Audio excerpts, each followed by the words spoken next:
Chara.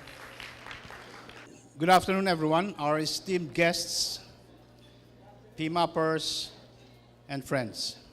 Allow me to share with you my thoughts together with the 2019 board as far as how we want to go this year with this very simple, basic presentation of some ideas. I wanted to start off by saying that in 2017, past President Mon Sigismundo, who is known as Mr. Disruption himself, disrupted many things during his term. He disrupted the annual conference, he disrupted the GMM, he even disrupted the recent elections, isn't it? Okay, and he disrupted me. But one of the greatest things that happened during past President Mon's term was we started the PMAP logo change. That was when it all began.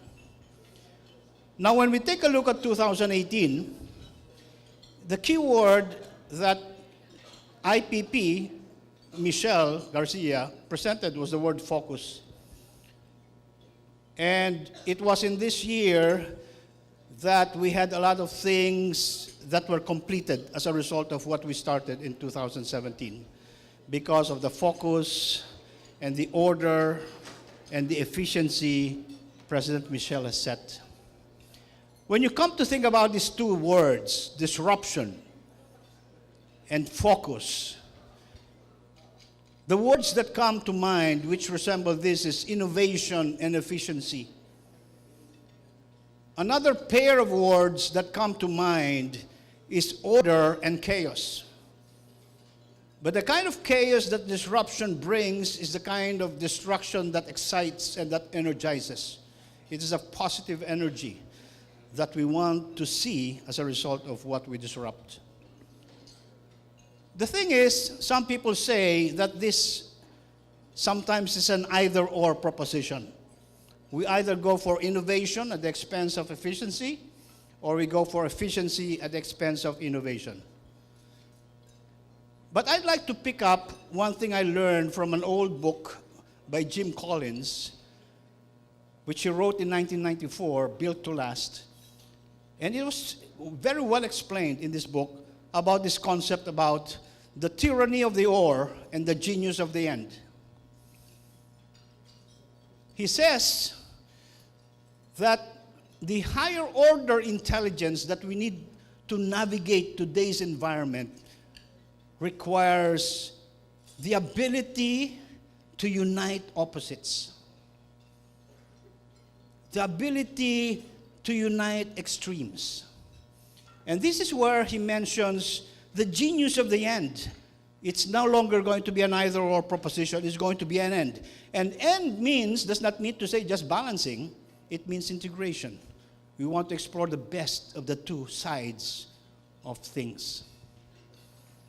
When we reflect on these thoughts, and take it down to our profession, and what's our profession? We did a lot of FGDs during 2017. One of the questions I asked our FGD participants, when you think of PMAP, what is the first word you think of? And the word that came out is HR. Okay, HR. Now, let me reflect. I was just talking to Raju, my seatmate earlier, about the visit of Peter Senge, very recently. And it was in one of those moments that we invited him in a PMAP occasion where Peter Senge mentions that he's not comfortable with the word resources. As a matter of fact, he mentioned this could be a very demeaning word because he reminded us what it meant. He said, don't you know that resource means something that is on standby for use? And we cannot possibly refer that when it comes to people. That kind of observation really made me think hard about HR. And I said, is there another word we can use to replace resource with another word so that it becomes more acceptable? So that made me reflect and think. And I came up with a few suggestions. And I'd like to share. The first one is, What if we just called it Vice President for Human Requirements? It doesn't seem exciting though, no? Vice President for Human Requirements is unexciting, too straightforward, okay? So I thought, how about, I read recently in a report about job exodus in the UK, 2019, and it was alarming to discover that one half of the UK workforce wants to get out of their jobs. Wants to get out of their jobs. They were complaining about the environment being toxic, being not fit for humans. So probably I thought another possible R word would be something like this. Vice President for Human Remains. Okay? Okay? It doesn't sound good as well. So I thought as we take a look, a lot of our discussions in the last years was about AI and robotics. Mon Sigismundo remembers that very well. We had a lot of these talks, discussion, the scary and exciting possibilities that technology will bring. The possibility of machines taking over a lot of what humans have been doing. Probably we should call our profession as Vice President for Humans and Robots moving forward in the future as we see ourselves working with more intelligent machines. But sometimes we forget, when we got so enamored with this AI and robotics thing, we forget that there's a lot of potentials for people too. It's not just about machine potential that we should get excited about. We should get more excited because of our profession about human potentials. And talking about human potentials and how to unleash these potentials, then probably we can call ourselves Vice Presidents for Humans Rising or Humans Racing or Raised. Or in short, we can just simply call ourselves Vice President for the human race in a globalized economy. Now, HR matters is the short term for how we see 2019. And it's a great continuation from 2017, 2018, and today, because 2017, Mon disrupted things. President Michelle focused on a lot of things to see it through completion. And then I say in 2019, the bottom line of all of that is we want to matter. We want to deliver HR that truly matters to our organizations. So given that, HR matters probably could be a phrase that is desired by the young HR professionals. It is probably something that is experienced by seniors like us. And if you are PMAP leaders, we want to communicate it to the rest of the world. But HR indeed does matter. So talking about HR, and in 3 slides, I want to tell you the history of HR. In three slides. Once upon a time, HR was like this. What does the big H represent and what does the small r represent?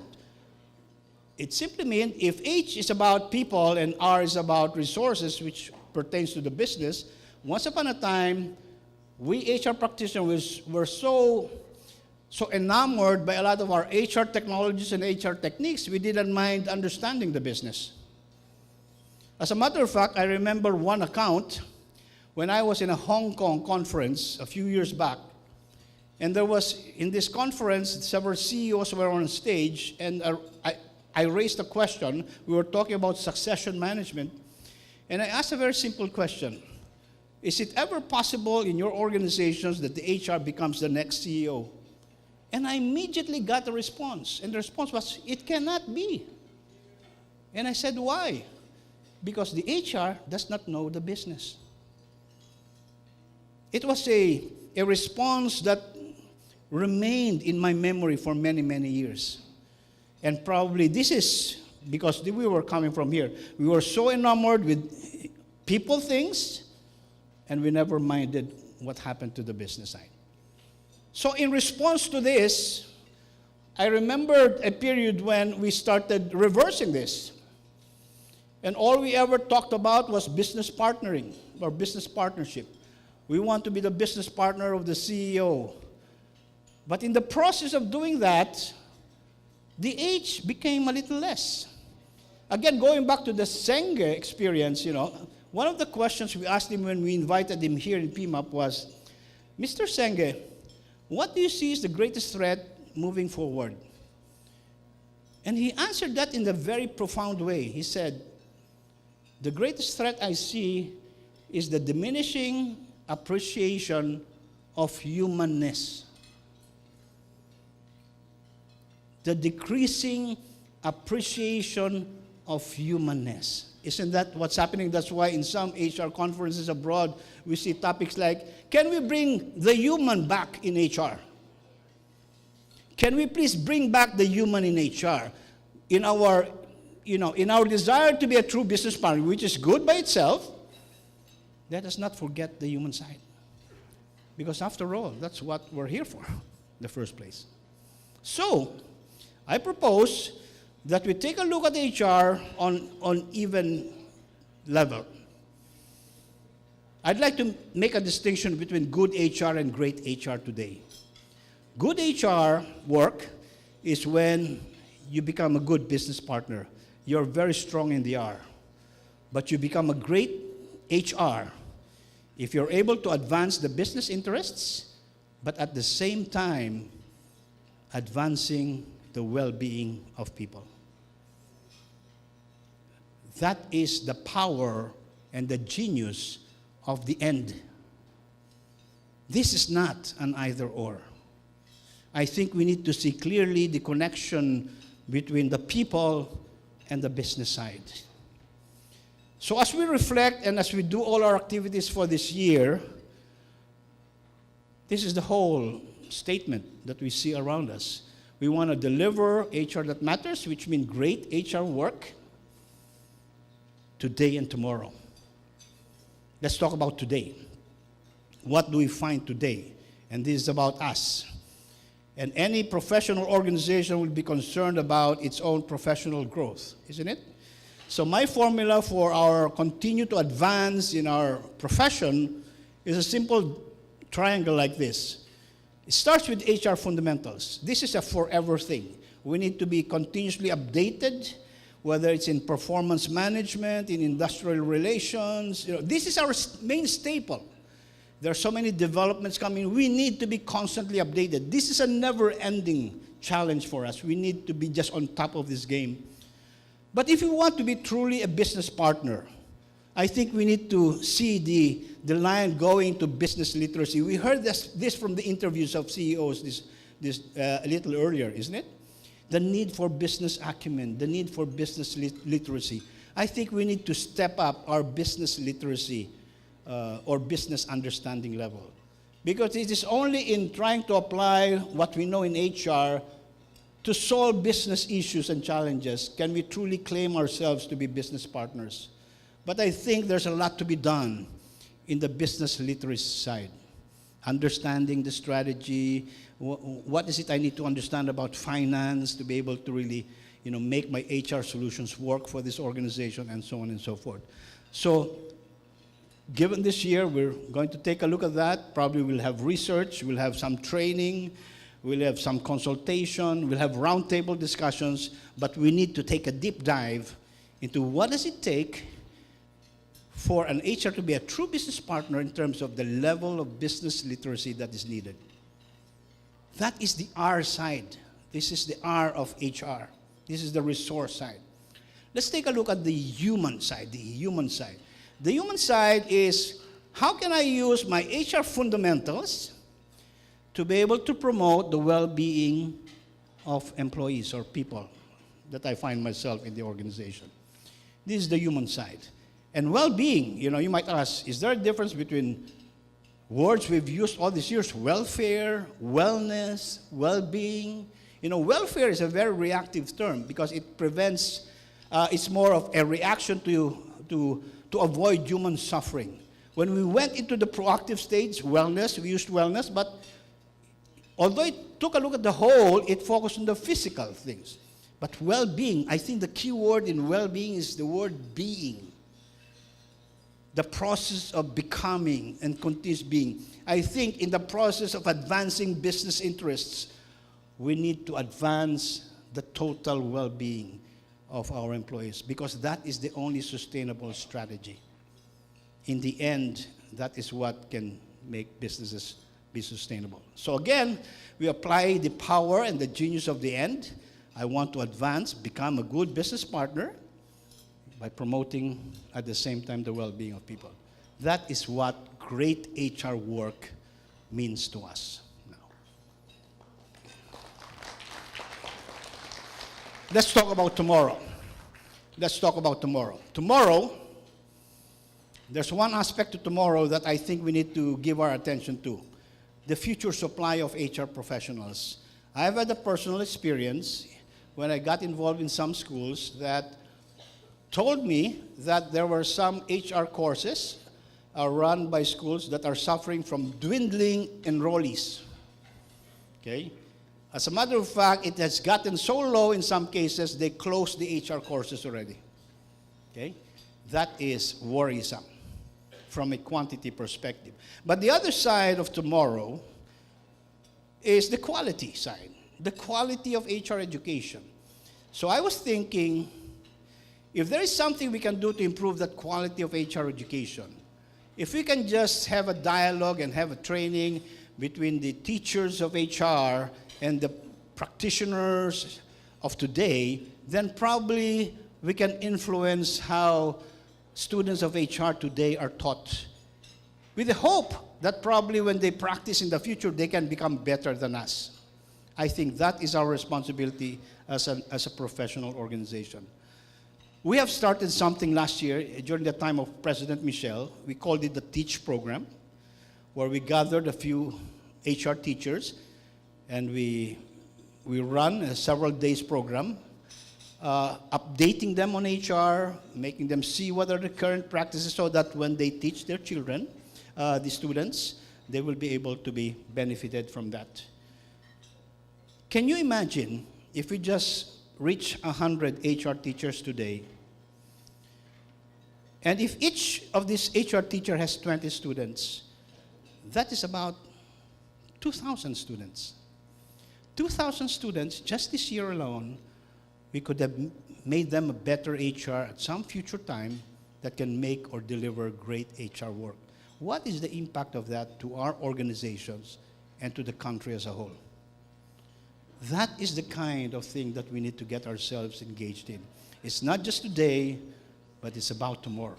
But moving forward to tomorrow, I think the greatest challenge that we need to do, because PMAP is PMAP, and we have the manpower to do it, we can say we can also do great HR work for the country. That's why right now, and part of our 5-year plan, is what we call the creation of a national HR agenda. We'd like to initiate a national conversation that can probably craft at some future time a winning national HR agenda, capitalizing on the best of the Filipino to bring the best for the country. I think our collective efforts and our collective minds might be able to just add a lot of value to whatever we have right now as far as a national HR agenda. We've started that process of building alliances, having these conversations, and we want to, at the end of the year, have something a little bit more concrete so that we can move towards the crafting of a national HR agenda that's adopted by the Philippine government. Okay, I'd like to, at this point in time, I'm not going to talk about details of this program, but this is some sort of the umbrella anchor. I'd like to enjoin the members to play an active role this year. I see a lot of my batchmates here who have resurrected themselves from a lot of inactive years, and I'm very glad to see them, really. We need each one to be able to bring this all to fruition. So, with that, I'd like to end by saying that I'd like to go back to the logo. One of the greatest contributions of the 2018 board is the change of this logo. It's an upbeat logo. It's a logo that says we are in the people business, because that's a human figure. But what is not discussed here is something I want to emphasize here, and probably the best way to describe the 2019 board. And I'd like you to pay particular attention to that figure of a 1 foot raised. 1 foot raised. Raised up. I think it's the best way to describe your 2019 board as we did our planning, because we are eager to take a giant leap in advancing HR during our term. So I'd like you to be inspired by the kind of leadership that your board for 2019 will bring. Because in the end, what we want to see happen is we want to be proud of our own profession, where we can say, I matter, we matter collectively, because the kind of work we do truly matters. Thank you very much. Good afternoon. A warm welcome of applause. I'm expecting loud. And welcome Mr. Del Rosario onto the stage. Thank you very much. PMAP President Jerry Plana, officers, Board of Trustees, former PMAP presidents and officers, distinguished guests, ladies and gentlemen, a belated Happy New Year to all and an advance Kung Hei Fat Choi. Let me begin by congratulating the new Board of Trustees and thanking you for inviting me to join you here today. For over 60 years, the People Management Association of the Philippines has dedicated itself to advancing the profession of human resources management and consequently advocating the holistic development and well-being of its membership and numerous other employed Filipinos. Your mission is one I feel very strongly about. I have always felt that the central value of a business is not its profit-making ability or strategic leadership in industry. None of these would come to be without the hard work of its people. In fact, I believe it is always the employees who matter the most. If we believe that business is a noble vocation, as Pope Francis has told us, then those of us in leadership positions must exert every effort to manifest that nobility in our relationship with our employees. This is a belief we try to continue to put into practice at the FINMA group of companies, which represents the strong partnership and shared dedication between the Human Resources Group and the Executive Suite. Making lives better, as our tagline goes, necessarily includes the lives of our employees. We believe that a well-qualified and competitively compensated workforce, treated with trust and respect, will be a highly motivated and productive partner in the pursuit of our goals. Beyond creating jobs and paying decent wages, we have created a culture where our employees know that they are valued and empowered. Training programs address the professional development of FINMA citizens, while we have also implemented a wellness program that strives to address other aspects of well-being, including physical, emotional, and psychological health. Recognizing that finding purpose, meaning, and fulfillment in life goes beyond one's work, FINMA also creates multiple avenues for employees to engage in individual social responsibility. This includes various group-wide volunteer activities, such as those in our annual FINMA Reaches Out activities, and the chance to mentor a FINMA scholar through our Big Brother, Big Sister program.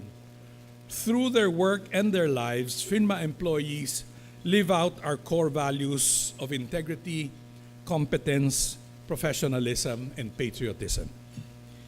FINMA believes strongly that as a business, we have to think beyond the bottom line, that we can create value both for our shareholders and for the rest of society at large. This is why we have chosen businesses that directly impact the lives of the marginalized in society, the group that Pope Francis likes to call those in the peripheries. The marginalized in society, providing products and services that meet their needs at an affordable cost.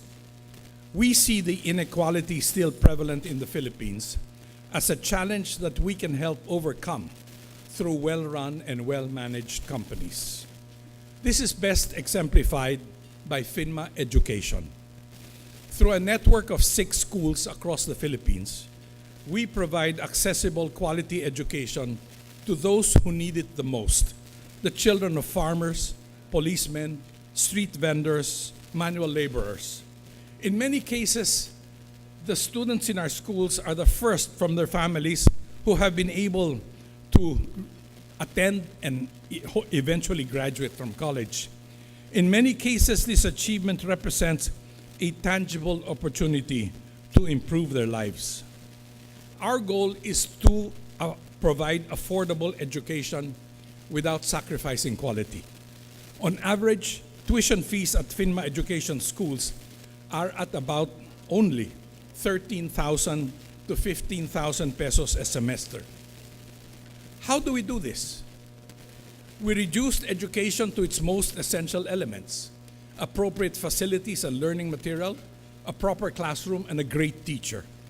Faculty development, in-house training programs, and the provision of full graduate education scholarships are among our priorities.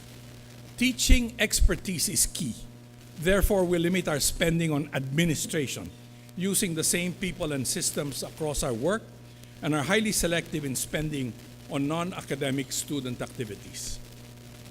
In addition to the high priority we place on academic excellence, we also strive to combat exclusion in other forms, to address the lack of confidence and insecurity that our students might have. This is particularly critical given the general inadequacy of the basic education preparation for college that most kids applying to our schools possess. Our tests show that only 3%, I repeat, 3% of our freshman applicants are actually prepared for college. But because turning away the 97% will condemn them to perpetual poverty, we accept the challenge of giving these kids a chance at better lives. Our primary intervention here is something we call the Student Success Program, based on the work of organizations like Teach for America at the University of Texas, Austin, and other organizations who work primarily with low-income first-generation students. The SSP strives to provide students with mindsets and tools for success in school, as well as their professional and personal lives. It strives to help them internalize 3 key messages: I want, I can, and I belong. In the I want sessions, students are encouraged to reflect on their personal desires and goals, and to set milestones that will enable them to fulfill these. In I Can, we show them scientific and neurological research, as well as role models that proves that intelligence is malleable, not fixed. Many of FINMA Education students have received the notion that they are intellectually weak and incapable of academic excellence. The I Can component shows them that they can take hold of their futures and that learning is in fact dependent on effort, practice, and grit. Finally, when disadvantaged students encounter challenges, they tend to believe that they have to deal with these problems alone, which increases their chances of dropping out.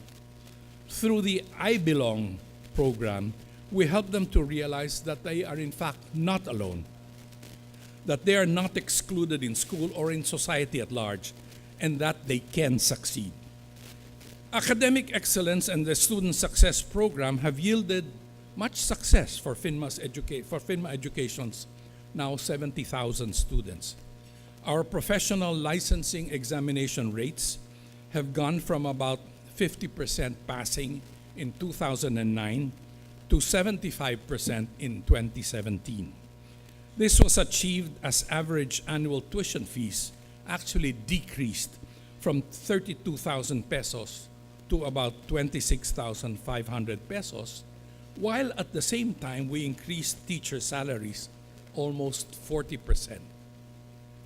A number of our students have distinguished themselves in various board and licensure exams. And if I may do a little bragging just for 1 minute, for the 2018 round of examinations alone, FINMA Education students placed number 4 in the January dentistry licensure written examinations and number 5 in the November dentistry licensure practical examinations. Number 2, there's many more. Let me run through the list. Number 2 in both the March physician and medical technologist licensure exams. Number 9 in the May CPA boards. Number 5, 7, and 9 in the June criminologist board exams. Number 1, 7, and 10 in the June nursing exams. Number 3 in the September licensure exams for teachers in elementary, and number 10 in the September licensure exam for teachers in secondary. Number 3, 5, 6, 8, and 10 in the September Master Electrician licensure exams. Number 8 in the November Civil Engineering Board exams. And number 2 in the December Criminologist licensure exams. Employment rates have also remained strong, with about 70% of students employed 1 year after graduation. Of course, we would like this to be 100%. And maybe as you hear me bragging about our schools, you will hire more from our schools in the future. FINMA Foundation's work in the FINMA National Scholarship Program mirrors this approach. PNS scholars, as we call them, are already top students. But FINMA Foundation's program does not revolve around the subject of academics alone. Going beyond financial support, the PNS strives to support and nurture a well-rounded community of young leaders, of good citizens. This is achieved through activities like the annual Leadership Conference, which strives to keep the scholars aware of pressing social issues, including those related to politics and social development, the environment, mental health, arts and culture, among others. Interactive exercises also encourage the students to reflect on themselves and their personal advocacies and goals, the intersection of their passions and society's needs. The Big Brother, Big Sister mentorship program also pairs FINMA employees with scholars for the duration of their education. The goal of the program is to provide students with another anchor in their lives, someone who can listen to them, watch out for their well-being, and help guide them through the years in university. These kinds of interventions have allowed the Foundation to create such a strong and supportive community around the FINMA National Scholars Program. It has been so effective that the alumni themselves remain engaged, attending homecomings and now volunteering for PNS activities as their way of giving back and helping later generations of scholars. And in fact, they have also grouped to raise funds to increase the funds available for scholarships. In these ways, FINMA contributes to PMAP's vision of advancing an inclusive human capital agenda and nurturing the development of Filipino talent. Like you, we believe that interventions in human capital development should matter today and tomorrow. As HR leaders and professionals, you know well that our work must have a positive impact on the lives of employees, of Filipinos today, while also preparing them for the future. This is especially important given the fast pace at which the nature of work is changing.